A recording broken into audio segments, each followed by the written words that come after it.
Isang mapagpalang araw po muli sa ating lahat. So, welcome back to our 365 daily devotions. So, today is September 16 and today is Monday. So, mayroon tayong panibagong series which is the power of humility since today nga is Monday.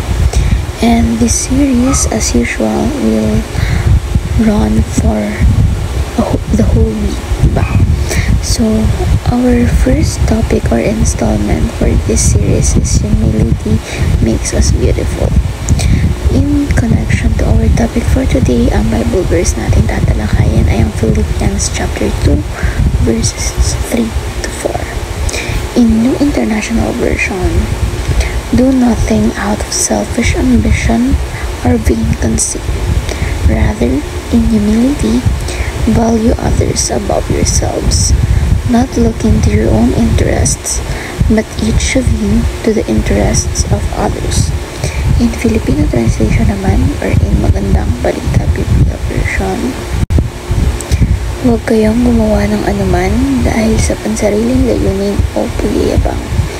Sa halip, bilang tanda ng pagpapakumbaba, ituring ninyong higit ang iba kaysa inyong mga sarili.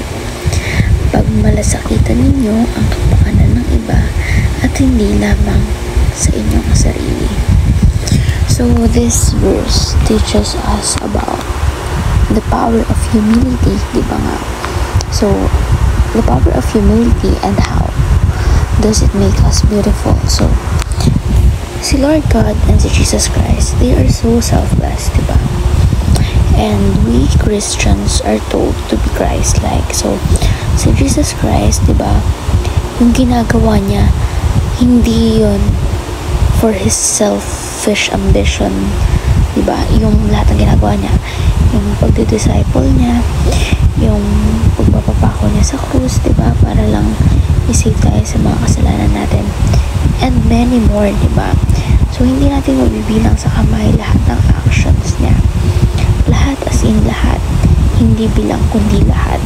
Lahat ng actions niya, which is ginagawa niya para sa atin and hindi para sa sarili niya, diba? So that is how selfless he is, and that is what we should be, or what we should aspire to be like, diba? To have that kind of humility that empowers us and makes us beautiful. So para mas mapalawak pa itong talakayan natin, is proceed tayo sa ating teaching. Number 1, humility is being selfless. So, ito nga yung sinabi ko kanina, si Jesus Christ, he is so selfless to the point that everything that he is doing is not for his own good, diba? Kundi para sa kapakanan ng mga nakapaligid sa kanya, diba? Yung pag-disciple niya, and yun nga yung banggit ko kanina, diba?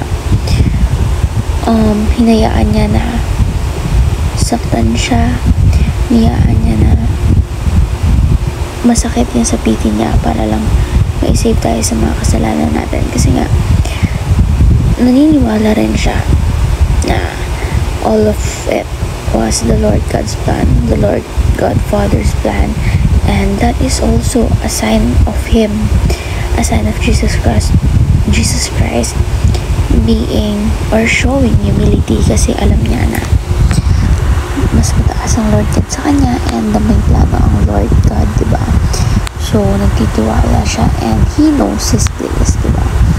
So ayun nga, he has done a lot of things for us na hindi natin mabibilang, and that is what we should aspire to be like, being selfless.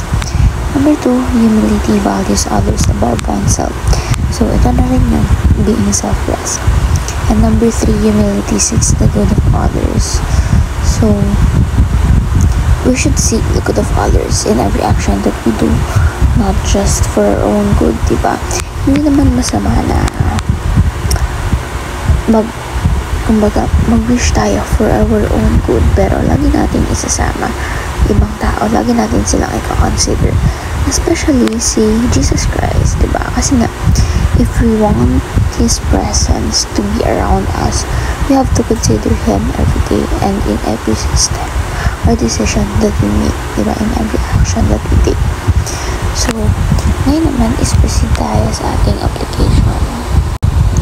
Number 1, practice selflessness. Number 2, embrace a countercultural way of life. And number 3, seek the good of others for Christ's sake.